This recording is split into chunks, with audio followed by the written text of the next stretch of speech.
Today's guest is Mary Ritz. Thank you for being here today. I'm very excited about it. This is Burn the Ship, the podcast that helps entrepreneurs go all in by connecting them with professionals that help them do so. So thank you for being here today. I really do appreciate it. Why don't you go ahead and introduce yourself and a little bit about your business. Okay, great. Bailey, thank you very much for having me. Great to see you in person. So I own a company called Almenta International. I'm based out of Atlanta, Dunwoody. As you can tell, my accent is different. I speak differently. I don't speak like a Georgian. I was actually born and raised in Zimbabwe. And in there, as growing up, I had an affiliation for teaching. I pretended like I was a teacher after school and I'll have like 100 kids and just teach. And then later on in life, when I was starting to experiment, transacting, traveling, I did not really like the way that I was treated as a customer. So at the age of 15, I started thinking about how can I be a consultant in customer service and just train these organizations that wanted us to buy from them, but they did not know how to treat us well. And then over the years, going to school, I did a PhD, I did an MBA. I was fascinated by the customer. I worked for bigger organizations. Then in South Africa, I started my own business. And it started off as customer service, training and development. But going into the organization, I realized that, wow, it was just not only customer service that was broken. It was also the leadership. They did not know how to support the customer service frontline. It was also the team. So hence, the organization Almenta International focuses on three main things in the people element. So I've got a framework that I call the human element framework. I believe organizations function and they're successful because of these three components. One, the customer. Number two, leadership. And number three, the people. So my organization helps organizations manage their customers via customer service, customer experience, customer centricity.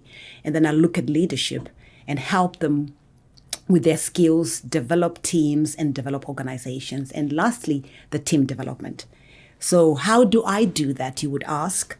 I provide training, I provide masterminds, lunch and learns, and consulting as an organization.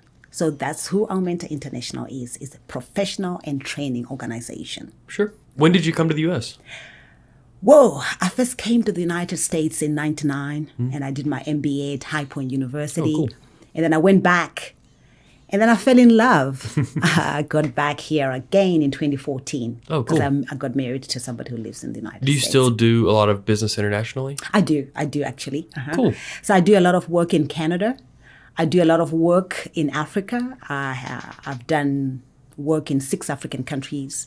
In the United States, I've had the privilege of traveling into 15 different states. Cool. Over the last couple of years, yeah.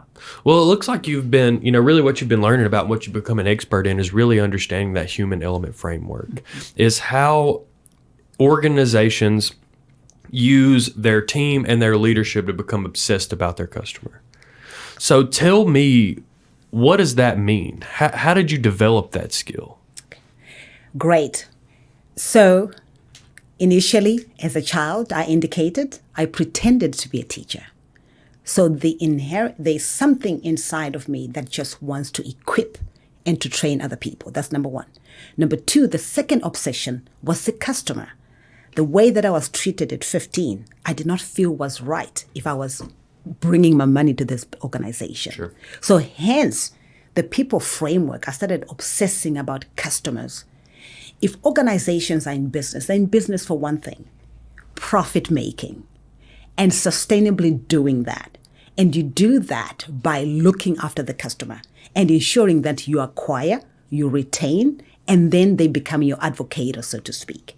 So my organization initially was, you know what, let me help organizations build customer service, customer experience, customer centricity, so that they can be profitable in the long term.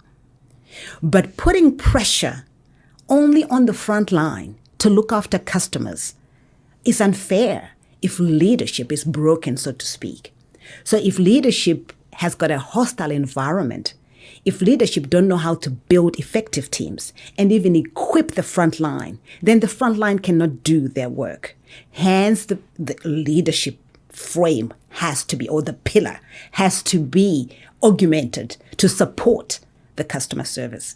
And then finally, if the rest of the team is not supporting customer service, then it's not functional. Hence, when you look at the framework, Bailey, it's actually what I call systems thinking. Everything is connected. Everything is connected, so we cannot separate, we cannot isolate. We must make sure that we're looking after our customer, all of us, including leaders and including our team members, so to speak. Sure. So as you develop this skill, you see, kind of going back to what you just said about how everything is connected, you're taking this logic and applying it to other areas of your life. As you develop this skill, understanding the customer, understanding the leadership, understanding the team, understanding how those systems and thought processes work to advance a common goal. What impact did that have on your day-to-day life? Oh, wow. It just helps me to understand the reason why. Why are we doing this? So when we are making decisions in the workplace or even at home, we are asking why. What is the impact? What is the impact on the bottom line? For an organization, when we are making decisions, if you're innovating, for an example, if you're producing these great products, what does that mean for HR? What does that mean for customer service? What does it mean for the leadership? What does it mean for the market? What does it mean at a global perspective? So we start to take our business holistically so that we don't solve problems in isolation. Because if we do solve problems in isolation, it means that the ripple effect we don't really understand. It means the problem becomes what I call stubborn. It becomes persistent because we are not looking at it holistically and solving it from what I call a systemic perspective. Sure. Yeah.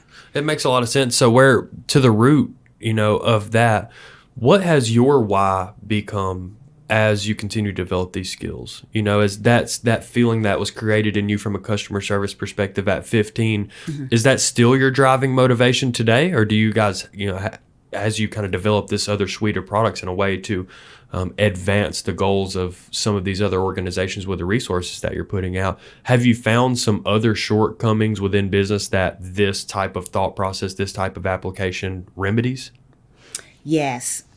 So to answer your first question, I'm still obsessed about customer service. I'm still obsessed about the customer. Everything else that I do supports that notion. Whether the customer believes that's what it is. So when they ask me to come and do leadership, my whole idea is to persuade them to see why. To persuade to see them why they're in business in the first place. So customer for me is obsession. That's why we're in business. So in terms of remedying, in terms of seeing the framework work, my argument is whatever we do, whether innovation, whether social outreach or community, whatever we do, I believe that the human element framework plays a critical role in advancing our cause, so to speak. Sure. So as our audience is listening to this podcast, all these business owners, these entrepreneurial spirits, how do they develop this skill, or how do they reflect on their own leadership teams and customer experience as they sit right now in business? Okay.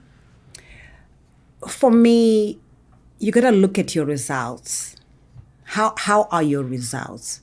So are you actually measuring customer service? Are you measuring customer experience?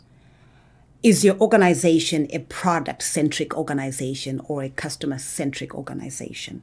Do you have that insight? If you have that insight, then you kind of understand why maybe you're not satisfying your customers. Why are you not retaining your customers? Why don't you have champions as customers? Or your customers, why are they not advocates? Earlier on, we were talking about the customer voice. So are you collecting that customer voice? Are you doing the analytics? And then what are you doing with it, with that information? Then when it comes to the leaders, how are you as a leader creating a customer culture? What does it take for you to build a customer-focused culture? First, yourself, your leadership style. What is it? Are you a command and control kind of like leader? What skills do you need so that you can build your people up? You can motivate them, you can engage them so that they can actually offer great customer service, customer experience. All right. So the leader themselves, they have to be emotionally intelligent. They have to be aware. Are you collecting the feedback that you need from the partners that you work with, the stakeholders, and your team? Are they giving you enough feedback? Are you allowing those open discussions, or are you penalizing that? All right. Then when you go to the team itself, is it robust? Are you allowing the team to be creative, to come up with innovative ideas? Can they have great dialogue? Can they challenge each other? Can they actually innovate for the customer's sake? So it becomes very robust, and it becomes rigorous in nature. So you want to have these great discussions, but really driven by the customer data.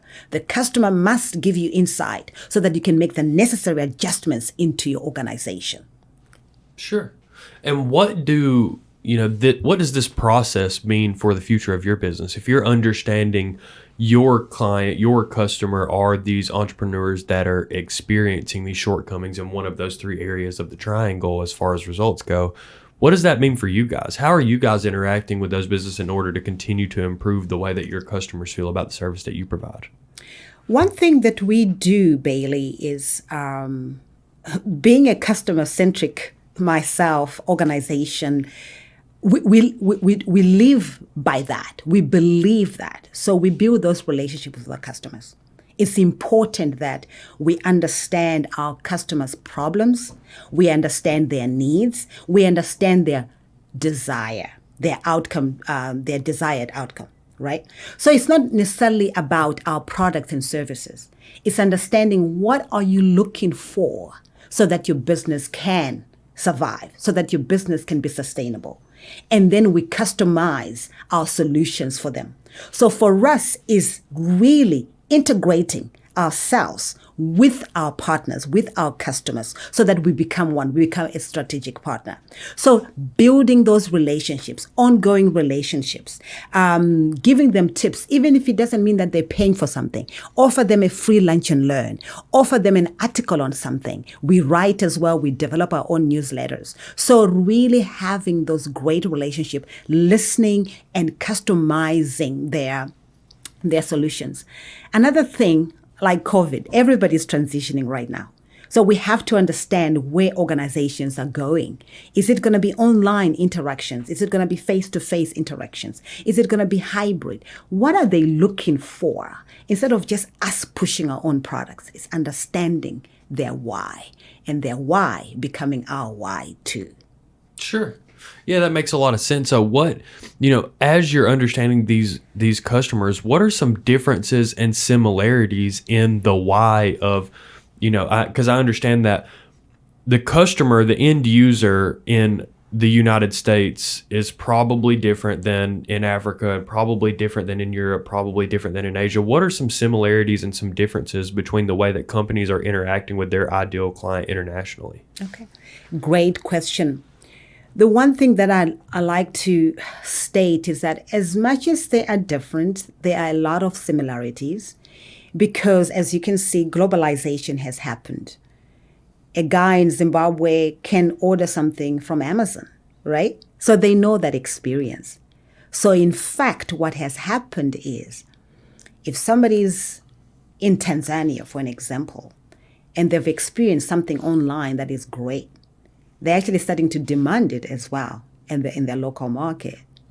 So there's I think customer service, customer experience is becoming a commodity. People want it. It may move at different phases, but the internet has made us even closer. The differences there could be the culture. how we say things, how you would approach an older person, so to speak, or a more mature person, versus maybe in the United States, it really doesn't matter. But there you have to take care of that culture. You have to understand those nuances around the culture. So it's complex. It's not easy to understand. But as much as there are similarities, there are also parallel opposites, so to speak. The customization is where it comes in. Understanding what they're dealing with in Africa, what their challenges are, and versus what their challenges are in the United States, and then customizing that particular solution to suit that market. Sure. What is an example of a company that does that well? And what is an example of a company or like a brand that we have heard of that has done that well, and a brand that maybe we haven't heard of that does that well? All right, I need to think here.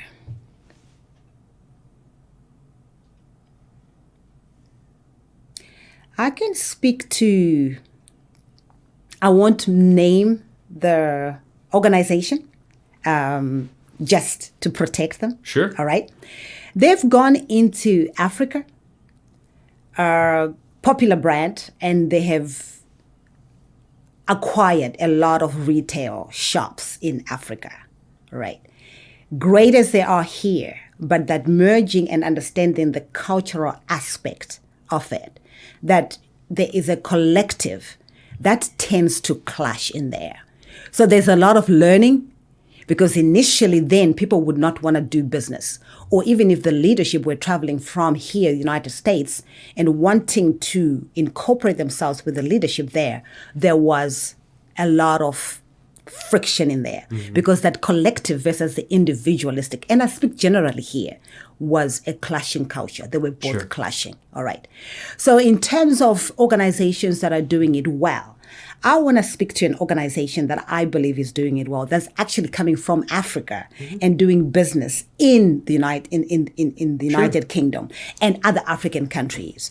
I think that organization is aware of the differences and is aware that in diversity, we can actually leverage, so to speak. So there's an understanding there to say, okay, if we are packaging our organization or our products in Africa in a certain way, most probably in the United Kingdom, we cannot do that. And that brand I can speak to, because I'm speaking positively about them. That's the Innovent group of organizations that's based out of South Africa, and they're in the United Kingdom, and they're in 6 different African countries, and they're looking to coming into the United States. Their capability is understanding that the customers are different and customizing and learning and really wanting to learn and understand the different markets, so to speak. Sure. Well, it looks like not only with the skill of understanding that human element of the customer interaction, the leadership interaction, the teamwork interactions, that you've also developed a skill for understanding the culture of a market that you're looking to permeate and not making that culture, abide by you're not being culture by force. So that's something exciting to me as well, as to learn, as our brand continues to develop, as some of the brands of our consumers and listeners continue to develop, what type of expertise they may be able to be lent from you. So that's exciting. You've given us a ton to think about and a ton of resources as well. I wanted to ask, just as a personal question, if you weren't doing this, if customer service experience and you pouring your life into that as an affiliation for a lot of the businesses that are your client, where would you be? What would you be doing? I know you said that you had this affinity for teaching. So what is that thing that would make you excited to go do in the morning if you weren't going to do what you do now? I'd be teaching again in some capacity, because that's it. If I can just elaborate on a concept. Sure. In a customer-centric organization, we don't talk about products and services. We talk about what we call market spaces. When we talk about a market space, it means that Mary can go into any market and reimagine herself. So even when I talk about my products, I like to call them, I'm empowering, I am equipping. So I'm not a corporate trainer. Sure. I'm an empowerer, I equip, I encourage, I build. So that's the market space which means that I can come and do business with you in the way that you want me to do. But what I will do is that I will build you and encourage you in the way that you want. Right. And it may not be training.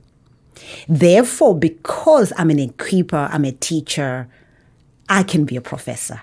I can teach anywhere.